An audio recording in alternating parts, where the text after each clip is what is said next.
Corea del Norte. En la lista negra de los más de 50 países donde hay persecución a los cristianos, Corea del Norte ocupa el primero. Se considera un estado laico, tiene una población de 48,6 millones de habitantes, el 64% no son creyentes, son agnósticos o ateos. Luego está el 16% que practica el chamanismo coreano, el 13% el cheondosismo, el 4% budismo y el 1% el cristianismo. Ser descubierto como cristiano en Corea del Norte es una sentencia de muerte. Los cristianos son enviados a campos de trabajo forzado como presos políticos, donde se enfrentan a una vida de torturas y trabajo duro a la que pocos sobreviven o son asesinados en el acto. En el mismo destino, y el mismo destino les espera a los familiares. Se cree que hay decenas de miles de cristianos encarcelados en campos de trabajo forzado en el país. El deplorable trato que reciben los cristianos es impulsado por la visión autoritaria del régimen y de que los cristianos son una amenaza particular para el liderazgo y la sociedad del país. La ley contra el pensamiento antirreaccionario, promulgada en diciembre del 2020, deja muy claro que ser cristiano o poseer una Biblia es un delito grave y será castigado severamente. Las mujeres cristianas recluidas en los campos de trabajo forzado sufren también violencia sexual. Se calcula que el 80% de los desertores norcoreanos son mujeres. Suelen huir hacia China, donde acaban siendo objeto de trato de personas. Algunas de las que son capturadas y repatriadas están embarazadas y se les somete a un aborto forzoso. A menudo, para evitar que se contamine el linaje coreano.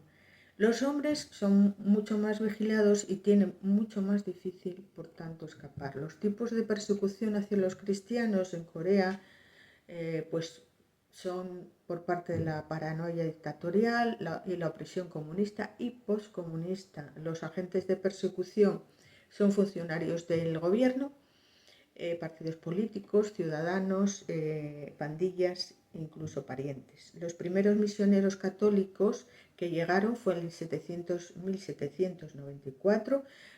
Gran parte de los conversos se negaron a realizar los rituales ancestrales de Confucio y el gobierno entonces prohibió el proselitismo del cristianismo y algunos católicos fueron ejecutados durante el siglo XIX.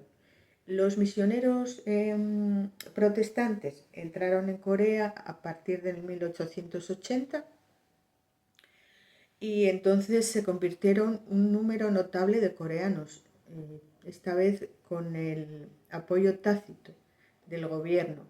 Especialmente los misioneros metodistas y presbiterianos fueron exitosos. Establecieron escuelas, universidades, hospitales, orfanatos y jugaron un papel importante en la modernización del país. Durante la ocupación colonial japonesa, los cristianos estaban en las primeras filas de la lucha por la independencia.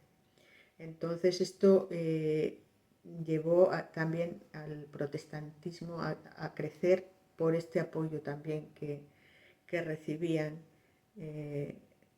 para la independencia de los coreanos.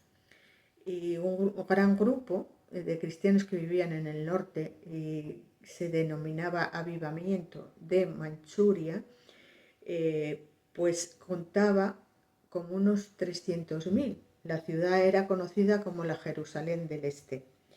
Y muchos comunistas coreanos procedían de origen cristiano. Sin embargo, en 1945, con el establecimiento del régimen comunista, pues muchos huyeron hacia el sur para escapar de la persecución en 1980. Corea del Norte produjo su propia Biblia y entonces esta es la que tratan de usar los cristianos de Corea del Sur para evangelizar a los de Corea del Norte.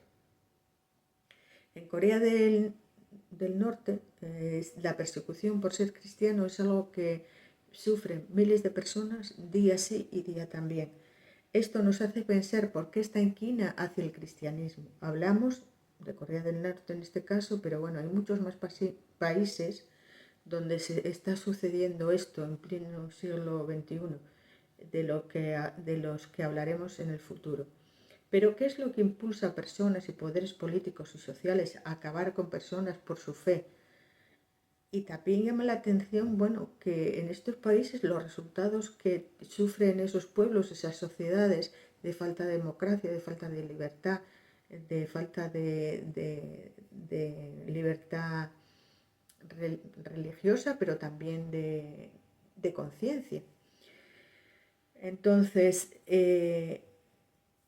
reflexionamos que muchas veces criticamos y posiblemente no las sociedades que heredaron la cultura judeocristiana tendremos muchos defectos, pero la verdad que en comparación pues tenemos que valorar, ¿no?, lo que tenemos.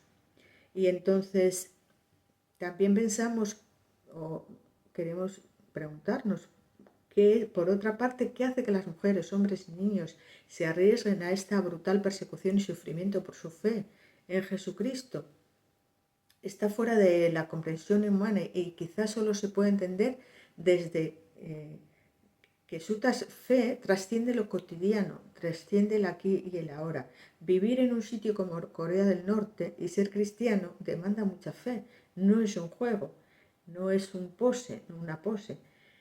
Pero es que Jesús también fue perseguido y ejecutado. ¿Y por qué? ¿Hizo algo malo? No.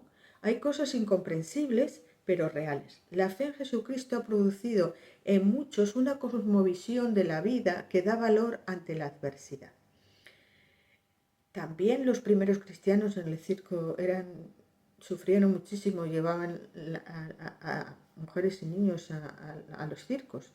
Así que, bueno, lo que decimos, ¿no?, los que gozamos de esta libertad de vivir y poder expresar nuestra fe, pues muchas veces nos acomodamos por una parte y también admiramos de tantas personas que están sufriendo mucho por ser cristianos. El ser cristiano no son normas ni dogmas, es una cosmovisión de la vida a la cual hemos llegado a entender y creer lo que Jesucristo hizo por amor a nosotros. Morir en la cruz y resucitar para dar vida eterna. El saber dónde vamos a pasar después de la muerte da otro significado a la vida. Y esto es súper importante porque con la muerte todos tendremos que enfrentarnos sí o sí. Y la gran diferencia es que para unos no es el final, sino el comienzo de algo inmensamente mejor, y para otros, bueno, pues se lleva lo mejor que se puede. Entonces, Jesús es la autoridad, es el que puede darnos la respuesta.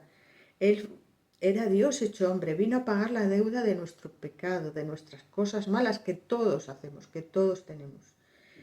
Y esta situación pues necesita una solución, y Jesús por eso vino, porque nosotros no podíamos, ni por nuestras acciones buenas, ni por una religión determinada, sino que la salvación, el perdón está en una persona, que es Jesucristo.